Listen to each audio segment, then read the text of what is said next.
So this is my gang, and I am very, very blessed. I have got a wonderful staff of people. So they really are. We couldn't do what we do without all of us working together as a team.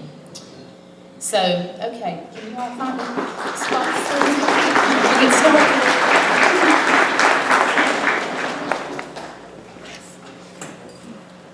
Okay. We're going to try to make this as simple as we possibly can. All right, Affordable Care Act, health care reform. The first thing about this new law is that it is guaranteed issue and renewable.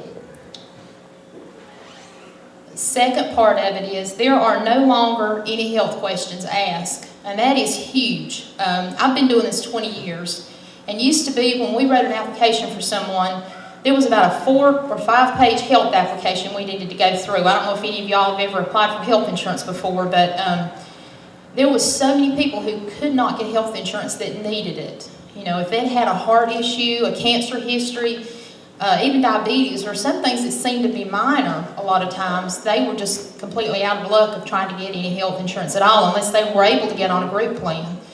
So this was a huge change in the law. Now preventive services are covered at 100%. That was another great improvement. Another element to this is that subsidies are available to those who are eligible. And we're going to explain a little more about the subsidies tonight. This is a huge thing that's part of this law. There is a lot of people, especially in this county, who can really benefit from this, that don't know how it works. They have no idea. So that's what we want to educate you all about tonight, so you can go back and tell your folks, hey, look, you may want to check into this, because it's really helping a lot of people. The next part of it is pediatric services, including dental and vision for members up to age 19. So for all health plans now, up to age 19, children have dental and vision included.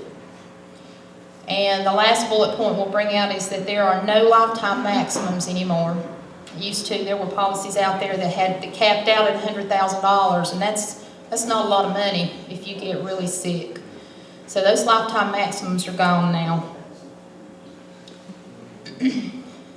We are heading into open enrollment. That's one reason we timed this at this time of the year, because we start open enrollment for Affordable Care Act plans November the 15th of this year. And enrollment will go through February 15th of next year. Now, in order to get your coverage in effect by January the 1st, you must have your application in by December the 15th. If you wait till later, your application will be effective as soon as the next effective date, but it cuts off February 15th. Most of you have probably heard about the penalties under this law. The Affordable Care Act mandates that taxpayers, with some exceptions, have to purchase health insurance or they will pay a penalty on their tax return. And as Lainey spoke about a while ago, we do have a lot of folks in the county who are below the income levels that they will not be required to have it to avoid those penalties. And there's other resources available through these programs that she's referring to. Now we'll get to the penalties under the Affordable Care Act. The penalties are per person. It is not a flat fee, so it is per taxpayer. Penalties are less for dependents. It's about half of the amounts that are posted for each uninsured dependent under the age of 19. In 2014, the fee for uninsured children is $47.50 per child.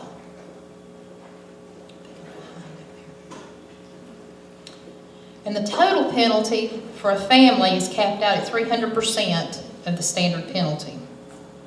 Now, if you look at this chart here, you'll see that these penalties are going to grow. Of course, this year already, for folks who have not had insurance in 2014, they're already going to pay penalties, $95 or 1% of household income per taxpayer. Next year, however, that penalty is going to $325 a year, or 2% of household income. In 2016, is going to $695 per year, or 2.5% of household income. One thing I'm concerned about, though, is a lot of folks do not file their income taxes until after February 15th. And a lot of people are not going to realize what the impact of that penalty is going to be this coming year when they file their taxes for not having insurance this year until it's already too late to sign up, because February 15th is going to be the deadline.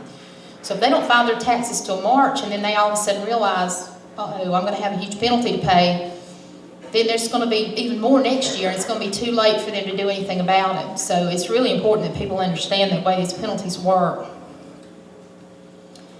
So, in order to enroll in health insurance, most people will go through the health insurance marketplace.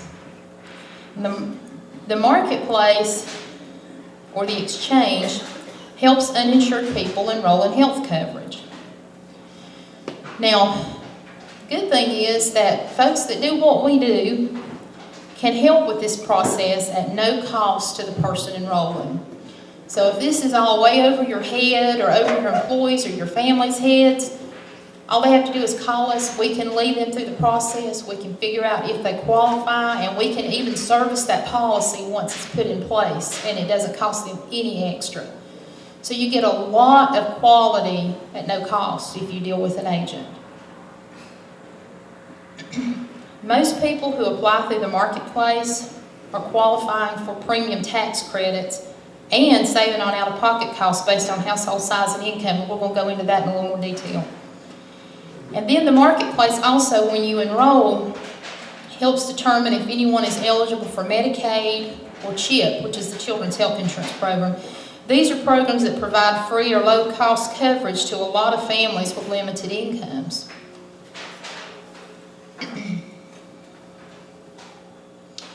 Okay, we're going to talk a little bit about navigators and agents or brokers. There's really about 3 ways that you can get your coverage, and that is either going directly online to the marketplace and trying to sort through it all on your own, or you can go to navigators. Navigators are paid through the government, and they're there to lead you through the website, but they cannot give you any advice on a policy. They cannot service your policy, so once you enroll with them, that person's not going to be there to service that policy and to help you later. Agents and brokers, however, are specifically listed by law as one of the groups that may be navigators, but the law also stipulates compensation financing method that conflicts with traditional agent compensation structures. The Patient Protection and Affordable Care Act provides for state health insurance exchanges to choose to utilize the service of agents and brokers beyond the Navigator program and help exchange customers both with enrollment in qualified plans and also with premium tax credits. So, when it comes to the strength of navigators, agents, and brokers, if you can look at this chart, I'm back. There we go. You'll see the overlap between the responsibilities of agents and brokers on the left, the responsibility of navigators on the right, and then the overlap in the middle kind of tells you how they coordinate and what they can do. Now, we're going to talk about subsidies. Is that right? Subsidies? Yeah, I can't see that. It's a little too far away. Okay, you have packets on your chair. Does everybody have one that's pretty close that you can see? I know it's kind of dark in here, but can you see your information there in front of you? I want to show you how the subsidy programs work for this new law. And we won't really be looking at that real close yet, but you're going to need it shortly here. There's 2 types of subsidies. Now, when we say subsidies, we mean that you're going to get assistance from the government to pay for your health insurance premium. And it's an immediate tax credit. So if you qualify for these subsidies, you're going to pay your part every month, and the government's going to pay the rest of your part every month that you qualify in subsidies. So you don't have to pay it and then wait to pay the full amount and wait to get that money back. You're just going to pay what your part would be immediately. you have to be between 100 and 400% of the federal poverty level based on your household income and size. Now, if you'll look at those charts that I passed out that have the income levels on them, it'll say on the left household size, and it goes from 1 down to probably 5 or 6, and then there's incomes to the right of that. If you'll look at, say, a family of 2, and look across at those income levels, and find the income you want to look at, then go to the bottom, it'll show you the percentage of income that household, the whole household, will pay for their insurance premium, and that's all they pay. So in a lot of cases, 2% of their income is what they're going to pay for their insurance, and I'm going to show you an actual example here in a minute, but then the subsidy picks up the difference. So there's a lot of folks in McDowell County. It's estimated about 70 to 80% of our citizens in McDowell County would qualify for some pretty significant subsidies under this law. You can't be eligible for public coverage, such as Medicare, Medicaid, or VA. We get this question a lot from people who are on Medicare. Well, does this affect me? What do I need to do? Medicare is completely separate. If you qualify for Medicare, you're still in the Medicare program and it still works the way it did before. This is for people who do not have Medicare and those other public or the other government programs available to them. And another big part of this is you cannot have access to insurance through your employer, with some exceptions. So if a person has group insurance, it changes it for them just a little bit. And we'll look at a little bit more of that here shortly. We're going to talk about what's called the family glitch. And this has been a pretty big deal for us to deal with this year. If you work on a job that you have a job-based health plan that is considered to be affordable, it's considered to be affordable if the employee's share of the premiums for their lowest cost self-only coverage that meets the minimum value standards is less than 9.5% of the family's income.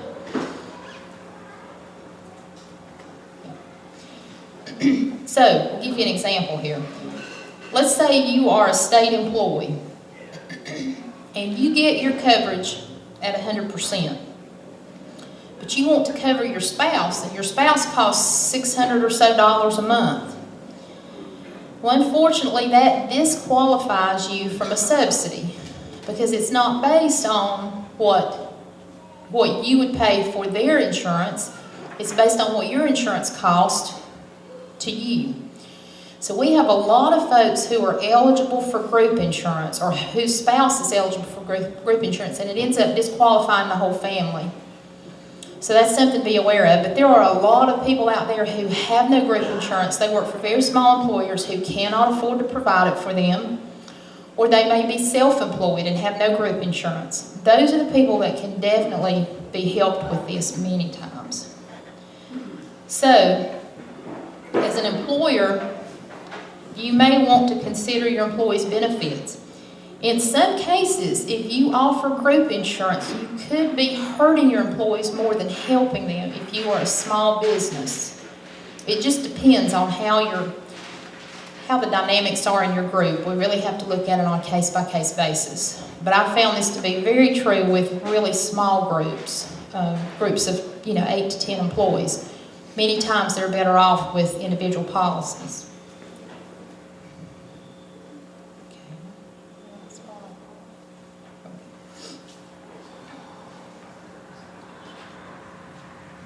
Okay, so we're going to look at how subsidies can help.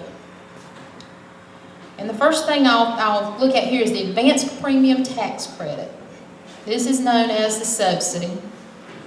And what it does, it actually reduces the monthly cost of a health insurance plan. It's based on household income and size. There again, if you're between 100 and 400% of the federal poverty level. And another part of this law is what's called cost share reductions. What a cost share reduction does is enhance benefits by reducing the amounts that you pay out of pocket, such as co-payments and deductibles. To qualify, a silver plan must be purchased. And we're going to look at metal levels soon here. Those whose household incomes are between 100 and 200% of the federal poverty level are eligible for both premium tax credit subsidies and cost share reductions. Okay, so I'm going to show you an example of how subsidies work, and we've had several real cases like this at the office. This was an actual customer from McDowell County, a family of 4.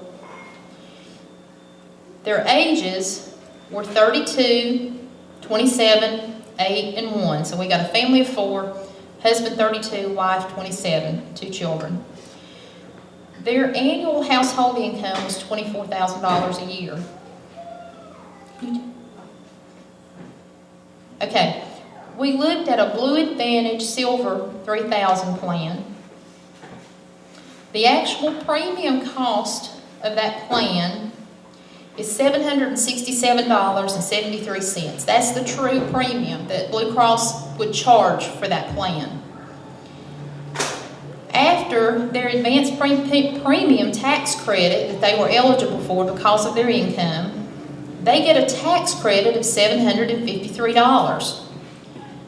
So, by the time that subsidy is applied to that policy, that family pays $14.73 a month for their health insurance for a family of 4. That's the total price.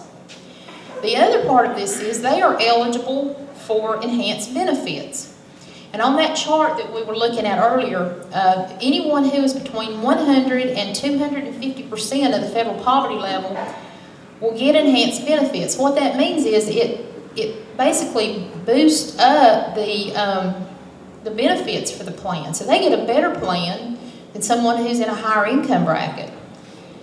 So what it does, it reduces their deductible from $3,000 down to $500 per individual. Their co-pays get reduced from $25 for a primary care physician and $50 for a specialist to $5 for a primary care physician and $10 for a specialist. And their out-of-pocket limit gets reduced from $6,350 to $700 per individual. So, in other words, if they had a catastrophic year, the most each person is going to pay is $700, and you only have 2 that have to meet that per family. So that family would have a total for all of them of no more than $700 or $1,400 for the entire family. So that's the significance of the subsidies that are available with this. Now, each plan must have essential health benefits. These have to be built into the plans that you're buying in order for it to be a qualifying Affordable Care Act plan. The first thing, it has to have ambulatory services. It has to have emergency services. It has to have hospitalization, maternity and newborn care, mental health and substance abuse services, prescription drugs, rehabilitative and habilitative services and devices, preventive wellness services, and pediatric services. Just putting maternity on here was a huge deal because used to, if you bought a private policy, it would cost you more than double your premium usually to add maternity on. Now it's included. Now it did boost the actual rates because of that, but if you're subsidy eligible, you don't see that difference because you're paying based on income. The metallic values is how a plan's quality is determined, how the benefits are determined. When the government set this up, they wanted to set up metal levels that would determine how the plans would pay and how the benefits would work, basically. So the bronze plans are the least expensive plans. Okay. They're ideal for those folks who want lower monthly premiums, but they don't really want to use it a whole lot. I mean, they're not really going to utilize it a whole lot. The next plan is the silver plan, and that's good for folks who want to keep their monthly premiums and their out-of-pocket medical costs more balanced. Then we have the gold plan. If you receive medical services regularly and you're okay with a higher monthly premium, then you may want a gold plan. If you go to the doctor quite often and you have a lot of health issues, the gold plan may work well for you. Or the platinum plan is the best plan. That has the richest benefits to it. Of course, it is the most expensive. But if you're subsidy eligible and you get a good subsidy, sometimes you can get these platinum plans for a pretty low cost. So, the bottom line to all this is, overall, subsidies and cost share reductions can significantly lower health insurance costs for those who qualify based on income. So it's important for people to know if they qualify and to what extent. Even a family of 4 with a household income of as much as $94,200 may be subsidy eligible. And that's a huge income in this county for most families of 4. We have very few families that have that kind of household income. The credits are paid directly to your health insurance company, and you pay the difference between the full premium and the subsidy on your monthly bill. And you can use your subsidy on any plan except the catastrophic plan or transitional plans. So if you've had a plan for a long time, grandfathered plans, you've probably heard that term. If you keep the plan you've had, you're not subsidy eligible. You have to have a qualifying Affordable Care Act plan in order to get these subsidies. So, we're located at 275 North Main Street. If any of you remember where Little Bucks, I'm sure a lot of you do. That's what our location's still known as. That's where we're located. Of course, our new office in Spruce Pine is going to be just past Walmart on the left, where Realty One has been for a long time. We do have folks there on hand that will be glad to work with you and help you in any way that we can. If we feel like you're better off where you're at, we'll tell you that, but there's a lot of folks who can get a lot of assistance with this. Also, you may have heard of SHOP, S-H-O-P. It stands for the Small Business Health Options Program. That is another program available through the Affordable Care Act for small employers. And in some cases, we can write group plans through SHOP and allow the business owner to get some pretty significant tax credits for their business. So this is another opportunity in this.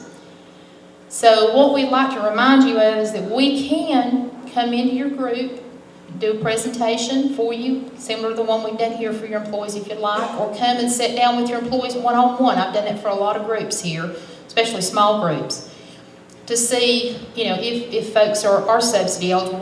One-on-one discussion's a little better in a lot of cases because they can share information, income, and that sort of thing, so we know where they're going to fall in this whole program. We do have rack cards in the back. This is a rack card. You're welcome to pick these up, and we even have several holders back here that already have these rack cards in them that you're welcome to take back to your shop and share with your employees. Just take the plastic holder and everything with you. There's several back there on those tables. One side of this actually explains the main bullet points of the Affordable Care Act. Of course, on this side, we've got our phone number and contact information. So pick those up on your way out tonight. In your package you have this thing that says uninsured on it. This has a lot of information that we've gone over tonight, but it also covers a lot of information on the special enrollment periods.